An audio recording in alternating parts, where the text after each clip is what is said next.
Catecismo de la Iglesia Católica.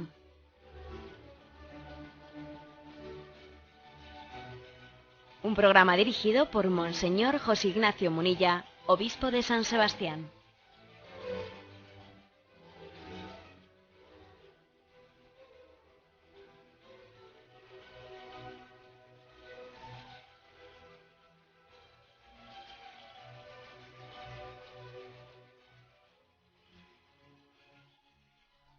Un cordial saludo a todos los oyentes de Radio María. Un día más, con la gracia del Señor, proseguimos el comentario del Catecismo de nuestra Madre, la Iglesia. Abordamos el apartado hoy que tiene como título Las obras divinas y las misiones trinitarias.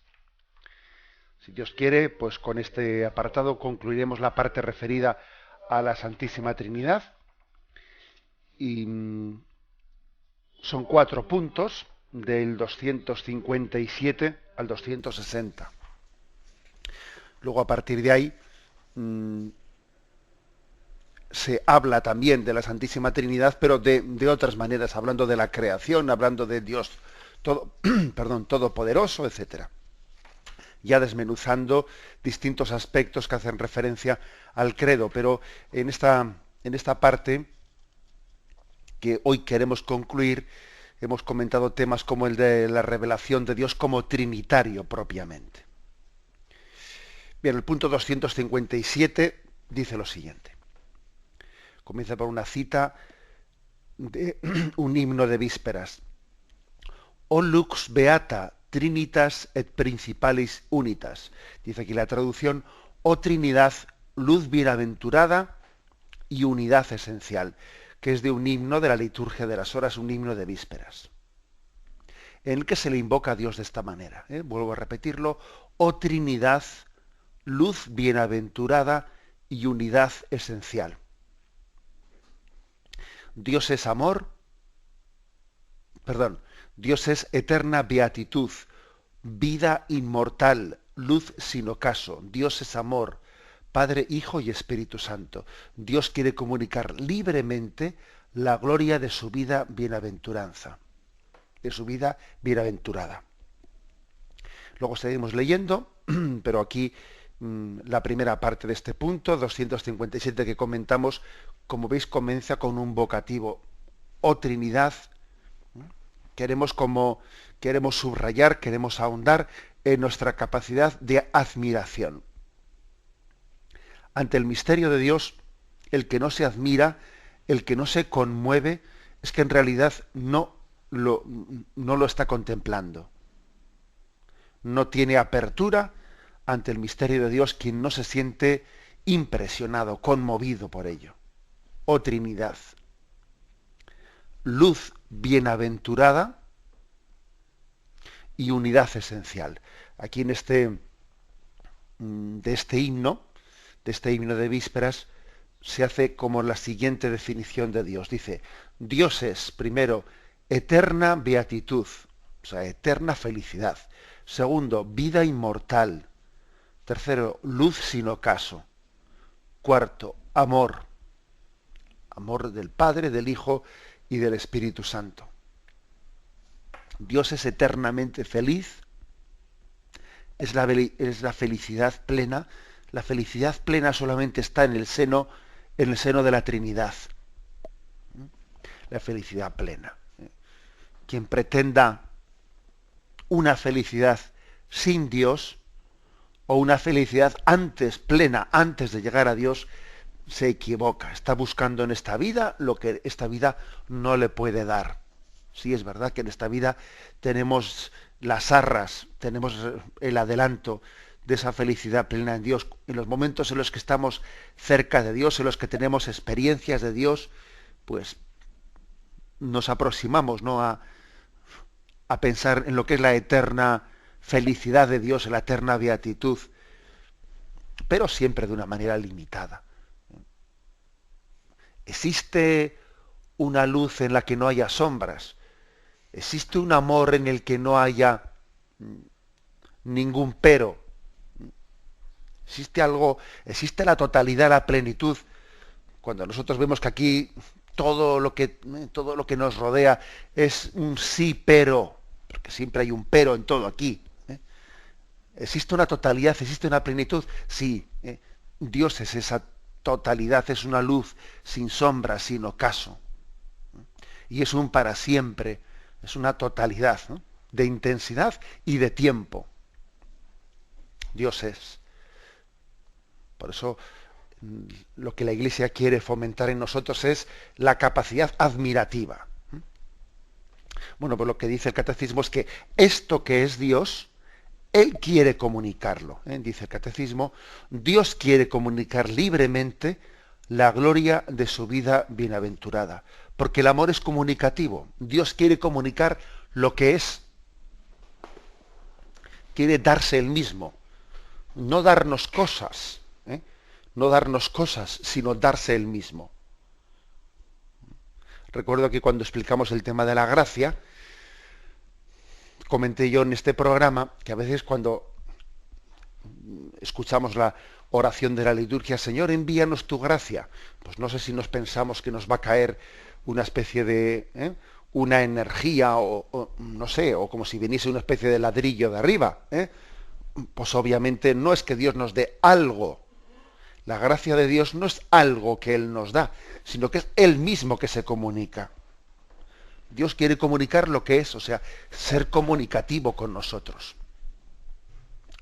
Continúa el punto 257 y dice, tal es el designio benevolente que concibió antes de la creación del mundo en su Hijo amado, predestinándonos a la adopción filial en Él. Es decir, a reproducir la imagen de su Hijo, gracias al espíritu de adopción filial. Este designio es una gracia dada antes de todos los siglos, nacido inmediatamente del amor trinitario.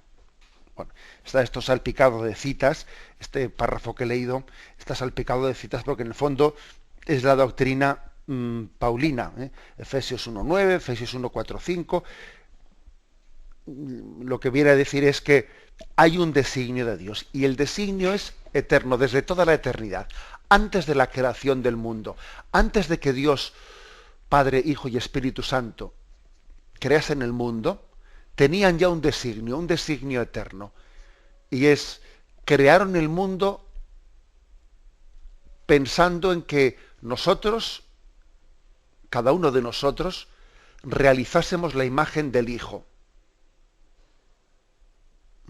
Esto es como el pintor. El pintor toma un modelo y teniendo el modelo enfrente pinta el cuadro. ¿Cuál es el modelo del que Dios se ha servido para pintar el cuadro, para llevar a cabo la creación? Ese modelo del que se ha servido es Jesucristo.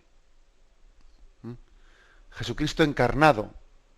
Desde toda la eternidad Dios pensó en la encarnación. Y teniendo como modelo a Jesucristo, nos creó a nosotros, para que reproduzcamos la imagen de su Hijo en el mundo. Como el Padre y el Espíritu Santo aman eternamente a Jesucristo, a la segunda persona de la Santísima Trinidad, como entre ellos tienen un amor eterno, bueno, la creación del mundo tiene como finalidad, ¿no?, que nosotros reproduzcamos la imagen de su Hijo, que la prolonguemos en la creación. A esto se llama la predestinación. Hemos sido predestinados por Dios a reproducir la imagen de su Hijo. A que cuando el Padre nos vea a nosotros, en nosotros vea al Hijo, vea a Jesucristo. Bueno, la verdad es que, como veis, no somos conscientes. Tenemos que orar, tenemos que profundizar en nuestra fe para darnos cuenta que ni remotamente estamos aquí por casualidad, que no somos una consecuencia de algo, de un porque sí, o de una evolución ciega. No. Que aquí existe un plan eterno de Dios, que aquí nada es casualidad. que Dios ha tenido un plan eterno y un plan eterno de un amor comunicativo, del cual nosotros somos unos beneficiarios, pues totalmente por misericordia. ¿Eh? Por misericordia, yo estoy integrado en un plan de Dios de expansión de su amor. Y estoy llamado a reproducir la imagen de Jesucristo.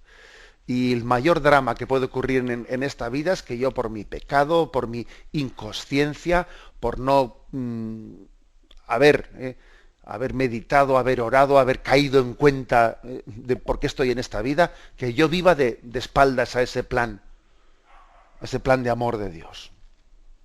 Bueno, sigue adelante y termina este punto del catecismo diciendo, este plan se despliega en la obra de la creación, en toda la historia de la salvación, después de la caída, se refiere a la caída del pecado, en las misiones del Hijo y del Espíritu, cuya prolongación es la misión de la Iglesia. Este designio, este plan que Dios tenía, ¿no?, desde toda la eternidad, ¿no?, o sea, desde siempre, Dios es eterno, ¿no? Eterno, omnipotente, de manera que Dios desde siempre, aunque el mundo comenzó en un momento determinado, aunque la creación del mundo comienza en el tiempo, Dios nos había pensado desde toda la eternidad.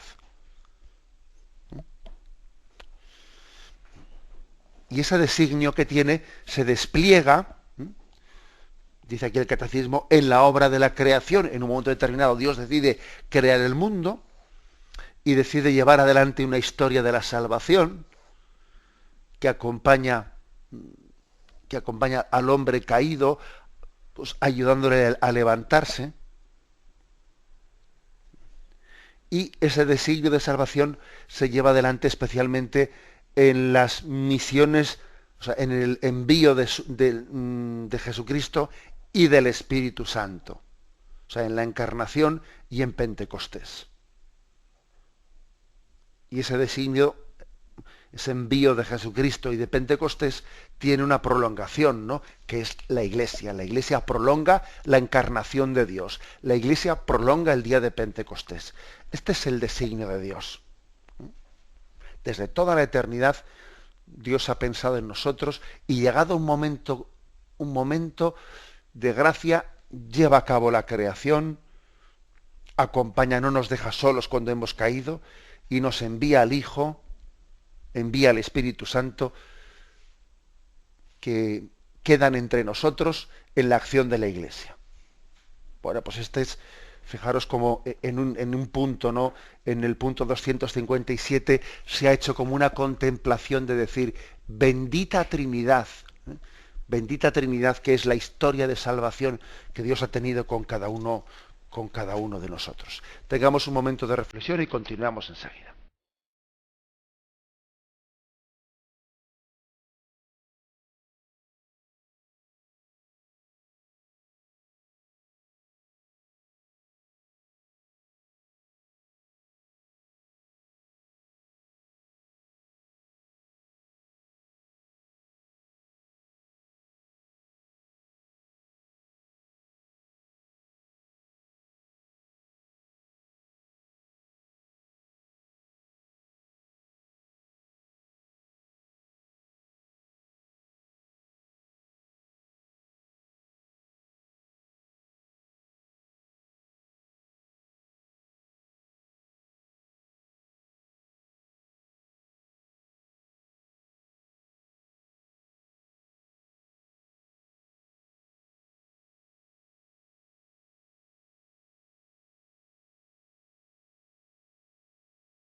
Escuchan el programa Catecismo de la Iglesia Católica con Monseñor José Ignacio Munilla.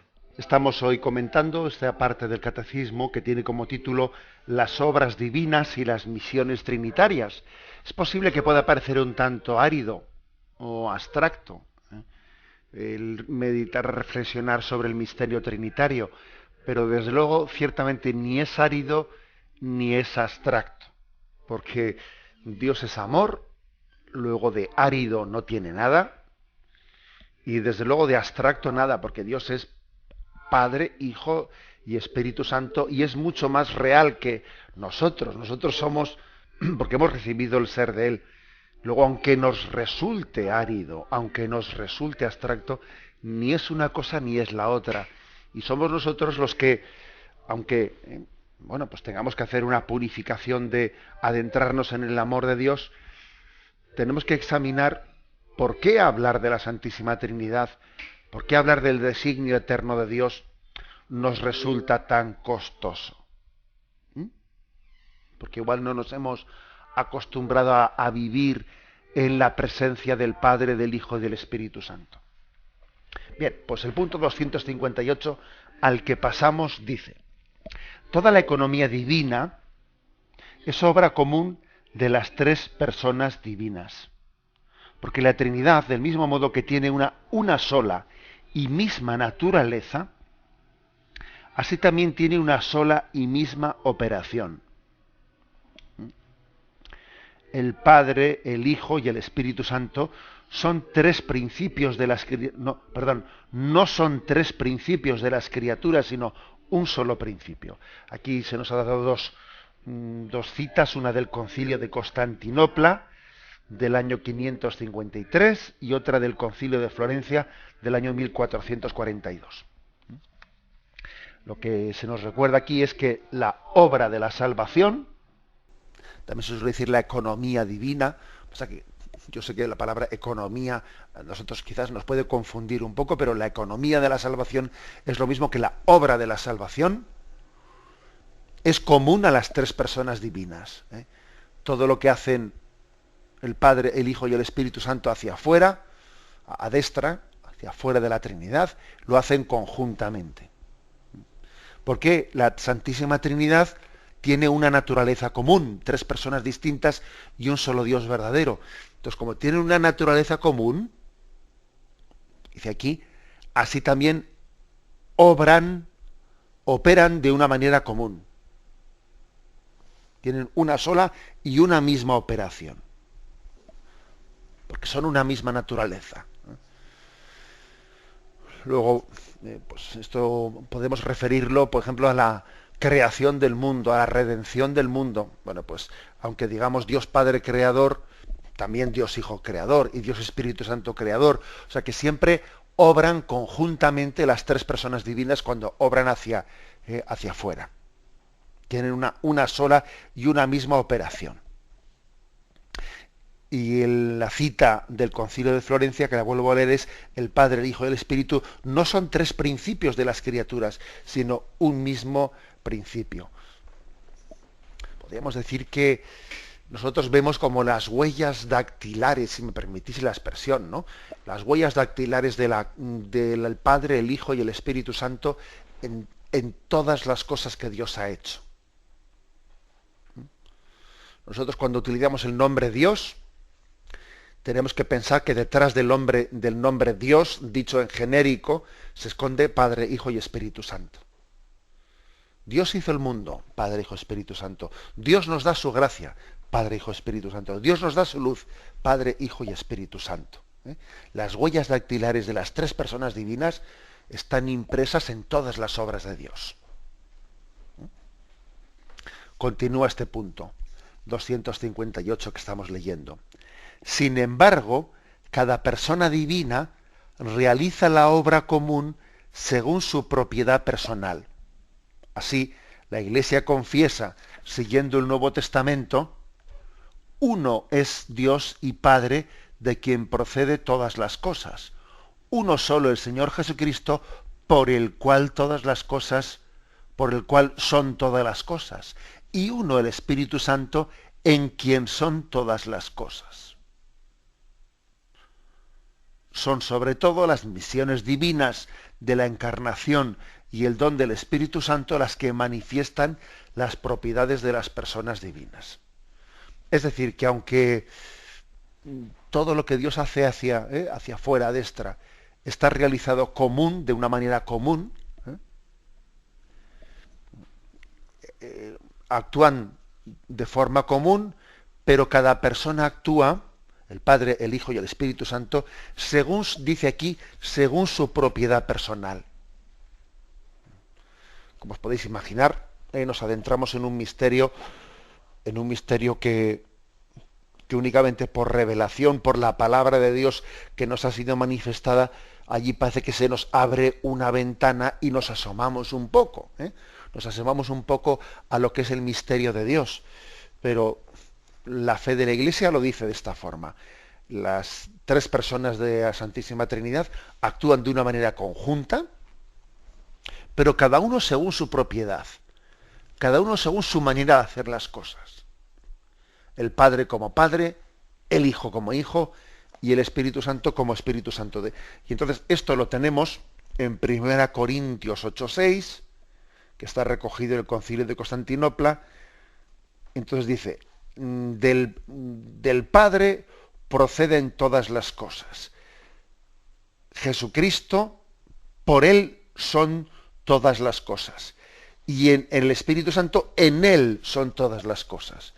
Bueno, del Padre procede todo, por Cristo es todo, y en el Espíritu Santo es todo. Y ya sé que ahora diréis, bueno, y esos matices, a ver, ¿cómo los entendemos, ¿no? ¿Qué diferencia hay de cada uno de esos tres matices? Pues mira, yo creo que es un misterio que nos supera, un misterio que nos supera y que posiblemente nosotros ponernos ahora a explicar, a ver, pues eso de que del Padre procede todo y por Cristo es todo y en el Espíritu Santo es todo, son tres matices. Procede del Padre, es por Cristo y es en el Espíritu Santo. Bueno, son tres matices que si yo ahora, o echando mano de un teólogo, de quien sea, intentase explicar qué significa cada uno de estos tres matices, pues estaría haciendo una teoría personal que no ha sido, digamos, pues definida por la Iglesia, de qué significa cada uno de esos tres matices. Nosotros nos limitamos a decir que, bueno, pues que hay una manera de proceder de cada uno de los tres personas divinas, pues propia según es cada persona divina.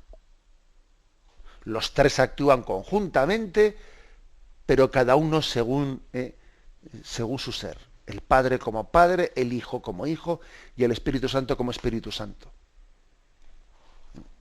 De Dios es mejor que cuando hablemos con Dios seamos humildes y digamos lo que por la palabra de Dios ha sido revelado, y que no pretendamos hacer una teoría humana en la que yo ahora voy a intentar buscar alguna explicación lógica de todo esto. Bien, vale, pero es una explicación tuya, O sea, es legítimo que un teólogo pues se adentre en un intento de decir, voy a intentar a construir una teoría en la que se explique perfectamente qué significa esto de que todo procede del Padre, es por el Hijo y es en el Espíritu Santo. Muy bien, pues vale, construye la teoría, pero después, antes de nada, dinos que es una teoría tuya. Nosotros como cristianos nos limitamos a decir, la palabra de Dios dice esto, que las tres personas actúan conjuntamente, pero cada una según su propiedad personal. Y termina diciendo que la encarnación del Hijo y el envío del Espíritu Santo, especialmente en Pentecostés, son esas dos misiones. La misión, o sea, el envío, quiero decir, el envío de Jesucristo y la fusión del Espíritu Santo, son los dos momentos en los que se le manifiesta un poco a las claras de qué manera especial actúa el Hijo y de qué manera especial actúa el Espíritu Santo. Porque en la encarnación y en Pentecostés ha habido como dos momentos en los que hemos visto actuar al Hijo y al Espíritu Santo de una manera más explícita. Más explícita. Bien, pasamos al punto 259, que dice: toda la economía divina, obra a la vez común y personal, da a conocer la propiedad de las personas divinas y su naturaleza única. Así, toda la vida cristiana es comunión con cada una de las personas divinas, sin separarlas de ningún modo.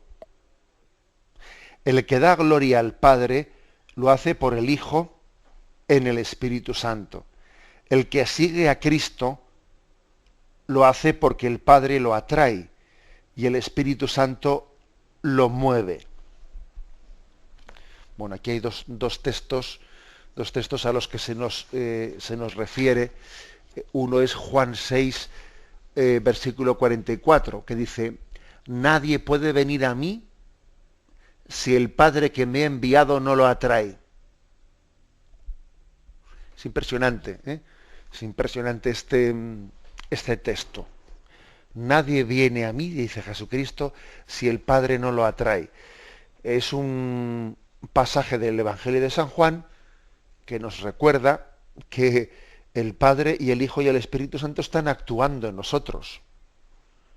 Como he dicho antes, nos puede parecer abstracto, como muy elevado para nosotros, hablar de la Trinidad, y sin embargo en Él vivimos, nos movemos y existimos. El Padre nos está atrayendo.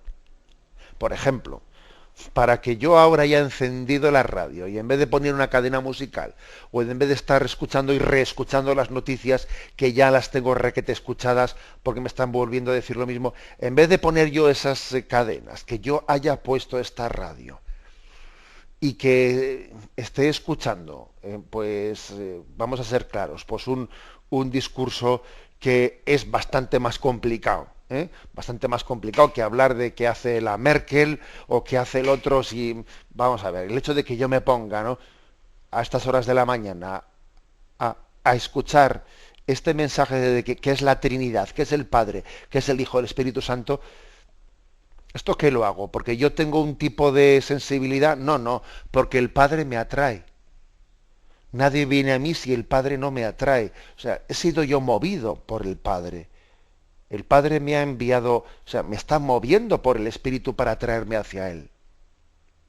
Sea yo más consciente o menos consciente de ello. Nadie viene a mí si mi Padre no le atrae. La gracia está actuando en nosotros y nos está moviendo. Ser cristiano consiste en caer en cuenta de ello, tener sensibilidad para decir: yo soy movido por la gracia, soy atraído por Dios. Y ser agradecido y ser reconocido y dejarse mover por Dios, no poner obstáculos, ¿no?, a la acción de la gracia. Nadie viene a mí si mi Padre no la atrae. Juan 6, versículo 44. Y otro texto, Romanos 8:14. En efecto, todos los que son guiados por el Espíritu de Dios son hijos de Dios. O sea que tenemos que ser guiados por el Espíritu de Dios. Dejarnos mover por el Espíritu de Dios. Si recordáis, hay pasajes en el Nuevo Testamento en los que se dice cómo Jesús era movido por el Espíritu. Y Jesús, movido, conducido por el Espíritu, fue al desierto. O sea que era como su motor.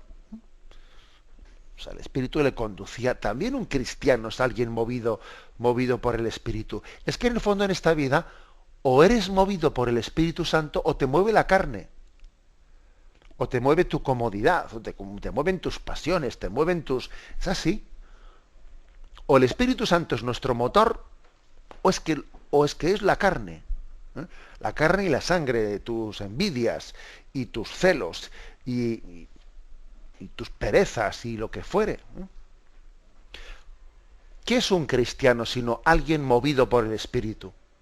Alguien que el Espíritu Santo es su motor. Bueno, pues en esas estamos. O sea, no es únicamente decir, aquí Dios nos creó, creó el mundo, la Trinidad, la obra de la creación.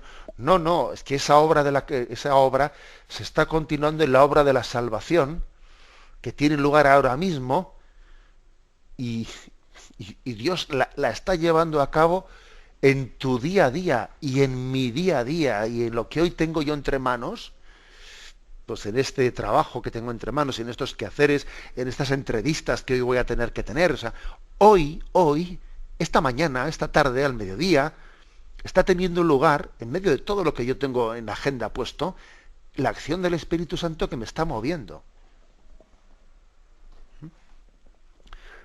Por eso es una llamada a decir, oye, que no estamos hablando de cosas abstractas, distintas de tu vida, no, que en tu vida misma Dios está llevando adelante el designio de salvación, de decir que es el Espíritu Santo el que tiene que mover tus acciones, para que en tu trabajo, en tu estudio, en tu relación con el prójimo, se realice la obra de salvación de Dios. Tenemos un momento de reflexión y continuaremos enseguida.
Pasamos al punto 260, con el que se termina este apartado, las obras divinas y las misiones trinitarias. Dice así: el fin último de toda la economía divina es la entrada de las criaturas en la unidad perfecta de la bienaventurada Trinidad.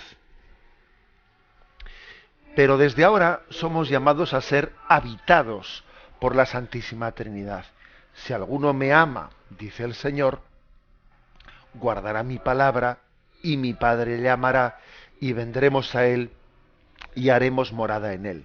Que es un texto de Juan capítulo 14, versículo 23. Es decir, que el fin último de todo el plan de Dios fue crear el mundo a imagen de su Hijo, para que toda la creación entrase en la eternidad, para que entrase a participar de la eterna bienaventuranza de Dios. Dios nos ha creado como una expansión de su amor, del amor interno que tiene Dios, y nosotros somos como una explosión de ese amor de Dios que sale hacia afuera. Pero una vez que hemos salido hacia afuera de Dios, luego Él nos llama a volver adentro de Él. Aquí hay un texto, Juan 17, versículo del 21 al 23. Para que todos sean uno, como tu Padre en mí y yo en ti, para que ellos también sean uno en nosotros, para que el mundo crea que tú me has enviado. Yo les he dado la gloria que tú me diste, para que sean uno como nosotros somos uno. Yo en ellos y tú en mí, para que sean perfectamente uno, y el mundo conozca que tú me has enviado, y que los has amado a ellos como me has amado a mí. Bueno, es decir, que estamos llamados a tener una unidad en nuestro designio, en nuestro destino con el plan que Dios ha tenido en nosotros. No nos pensemos que nosotros vamos a hacer nuestro plan, el plan de mi vida es un plan mío, ¿no? Como si yo fuese independiente de lo que Dios ha pensado cuando me creó. Pero ¿a dónde voy yo? ¿A dónde voy yo con esa concepción autónoma, independiente, en el que yo me construyo mi felicidad, al margen de lo que Dios pensó cuando me creó? Bueno, pues es absurdo, O sea, esa concepción egocéntrica que tenemos, ególatra, en la que mi felicidad es, pues eso, meterme en una burbujita que yo mismo me construyo y allí me hago mi plan, ridículo. Yo he sido creado en un plan de amor de Dios y la felicidad consiste, pues en descubrirlo y fundirme con él. Me habéis oído en más de una ocasión en este programa que nosotros los cristianos no somos inventores, que somos descubridores. Y un inventor es el que se inventa lo que no existe, ¿no? Lo saca de su pensamiento. Yo me invento mi plan. No, yo no soy un inventor, yo soy un descubridor. Yo descubro lo que ya estaba ahí. Descubro cuál es el plan de Dios que desde toda la eternidad me creó, pues para ser alabanza de su gloria. Yo he sido creado para gloria de Dios, para que mi persona, que es imagen y semejanza de Jesucristo, le alabe por toda la eternidad. Como veis, es una visión cristocéntrica, una visión teocéntrica. O sea, Dios está en el centro, y nosotros somos como pequeños satélites que giramos en torno a Él. Lo que es absurdo es pretender que yo sea el centro, y todo gire en torno a mí. ¿A dónde voy? Aquí hay que dar como ese salto copernicano de pensar, de creer que la Tierra es el centro del universo, a decir, oye, que la Tierra no es el centro del universo, que mi ego, mi yo, no es el centro del universo, que todo gira en torno al plan de amor de Dios. O sea, ese salto hay que darlo. De lo contrario, vivimos en la irrealidad. Bueno, pues dicho eso, el segundo texto es el siguiente, ¿no? El que hemos leído de mientras que llegue ese momento de la eterna bienaventuranza, ¿no? De que somos expresión del amor de Dios y volvamos a Dios por toda la eternidad, mientras llega ese momento, estamos habitados por la Santísima Trinidad. Juan 14, 23 dice, si alguno me ama, dice Jesús, guardará mi palabra y mi Padre le amará y vendremos a él y haremos morada en él. O sea, somos morada de la Santísima Trinidad. Dios habita en nosotros.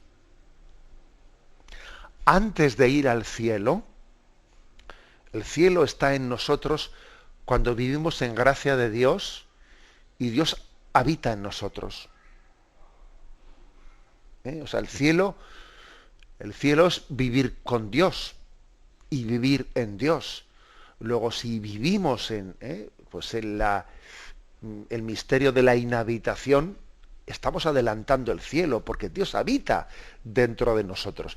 Es verdad que, como estamos limitados por nuestra condición carnal, no disfrutamos plenamente, no le sacamos todo el jugo, como se dice, ¿no? No sacamos todo el jugo a ese vivir en Dios. Como en el cielo sí que le sacaremos todo el jugo, porque, bueno, pues entonces la visión beatífica nos permitirá gozar plenamente de ello. Pero aquí, aunque todavía no gocemos plenamente de ello por nuestra condición carnal, ya estamos con Dios. Estamos con el que estaremos por toda la eternidad. Y ojalá disfrutásemos más de esa presencia. Y ojalá esa presencia no fuese pues únicamente un ratito que pienso en ello y luego vuelvo a mis quehaceres y me olvido de ello. O sea, que en Él vivimos, que Él habita en nosotros cuando le dejamos que viva en nosotros, ¿no? Y nuestro pecado no le expulsa. No le expulsa. La inhabitación es un adelanto de la vida eterna. Y aquí termina este punto con una cita que es de la beata Isabel de la Trinidad. Una oración de esta santa, es una santa del siglo XIX, que nació allá por el año 1880 en Francia. Bueno, y fue pues una carmelita que tuvo pues una conciencia muy fuerte, ¿no?, de la inhabitación de Dios dentro de nosotros. Tuvo una conciencia muy fuerte de su relación con las tres personas divinas. De ahí también su apellido en religión, Isabel de la Trinidad. Se tomó muy en serio esta relación con la Trinidad. Decía ella que el ideal que quería guiar su vida no era otro que ser alabanza de la Santísima Trinidad y crecer de día a día en la carrera de amor a las tres personas divinas, ¿no? En las tres personas divinas. Y a pesar de su juventud, pues tuvo una experiencia de Dios muy fuerte, ¿no? Decía que ser cristiano es creer que Él habita en nosotros en todos los instantes del día y de la noche, y que nos pide que vivamos en Él, que hagamos actos de confianza, de abandono, que eso es un cielo anticipado, decía ella. Bueno, incluso tiene una expresión que dice: mi esposo quiere que yo sea para él una humanidad adicional, en la cual él pueda seguir sufriendo para gloria del Padre y para ayudar a la Iglesia. Decía, yo quiero como prolongar la humanidad de Jesucristo, para que Dios pueda seguir amando a través de mí, sufriendo a través de mí, llegando a todo el mundo, ¿no?, a través de mí. Bueno, pues esta mujer, Isabel de la Trinidad, un auténtico genio, ¿no?, tiene esta oración con la que concluye aquí el catecismo. Dios mío, Trinidad que adoro, ayúdame a olvidarme enteramente de mí mismo para establecerme en ti, inmóvil y apacible, como si mi alma estuviera ya en la eternidad. Que nada pueda turbar mi paz, ni hacerme salir de ti, mi inmutable, sino que cada minuto me lleve más lejos en la profundidad de tu misterio. Pacifica mi alma, haz de ella tu cielo, tu morada amada y el lugar de tu reposo. Que yo no te deje jamás solo en ella, sino que yo esté allí enteramente, totalmente despierta en mi fe, en adoración, entregada sin reservas a tu acción creadora. O sea, fijaros con qué fuerza habla ella en esta oración, Isabel de la Trinidad, la beata Isabel de la Trinidad, del misterio de la inhabitación. Es como si tuviésemos el sagrario en la parroquia. Oye, que tengo el sagrario y tengo yo las llaves de la parroquia y lo tengo solo, no le voy a visitar. ¿Cómo es posible que Jesús esté presente en la Eucaristía y yo pase delante y no entre a visitarle? Bueno, pues eso mismo aplícatelo no ya al sagrario, sino aplícatelo a la inhabitación de Dios dentro de ti. Oye, que Dios está presente dentro de ti. Tú eres como un sagrario de la presencia de Dios en nosotros. Luego, ante un sagrario hay que estar en adoración, hay que estar en conciencia de que Él está dentro de nosotros. Bueno, pues ni más ni menos podemos decir que es una invitación a vivir en presencia de Dios, a que la inhabitación de Dios en nosotros sea como la invitación a que estemos ante un sagrario. Entre otras cosas, también a que tengamos en cuenta un profundo respeto de decir, ¿no sabéis que sois templos del Espíritu Santo? Que el Espíritu Santo habita en vosotros. Y ahí una invitación a decir, oye, ¿tú te das cuenta que tu cuerpo es templo del Espíritu Santo? Fíjate qué poquita cosa es tu cuerpo, ¿no?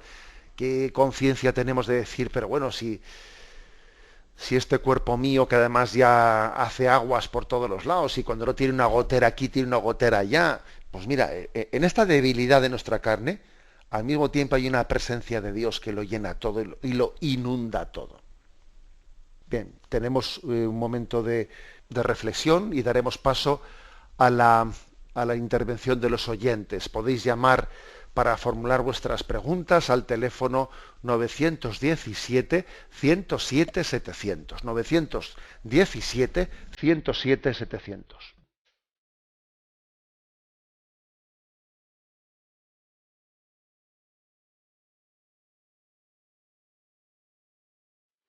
Radio María le ofrece la oportunidad de recibir en su casa sus programas favoritos.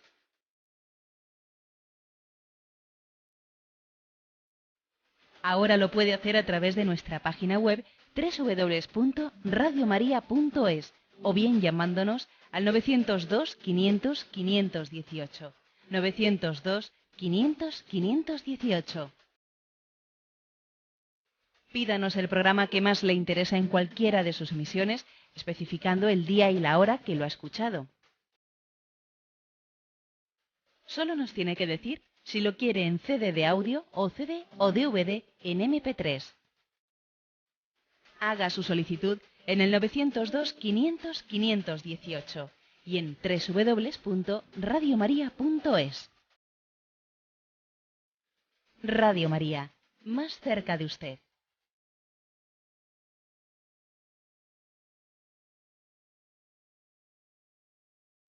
Queridos oyentes, me dicen desde la emisora de Madrid que tenemos un problema con la centralita, que no puede recibir en este momento llamadas, con lo cual, bueno, pues yo creo que el Señor hoy lo que quiere es que en vez de hablar de Él, hablemos con Él, que vivamos ese misterio de la presencia de Dios que hoy, que hemos comentado el tema de la Trinidad, pues se nos invita a vivir en la presencia de Dios, vivir el misterio de la inhabitación. Os doy la bendición que damos diariamente al finalizar el programa, una bendición que dirijo a todos y especialmente a los enfermos, a todos vuestros familiares, a todos vuestros hijos, por los cuales oráis, a todos vuestros nietos. La bendición de Dios Todopoderoso, Padre, Hijo y Espíritu Santo, descienda sobre vosotros. Alabado sea Jesucristo.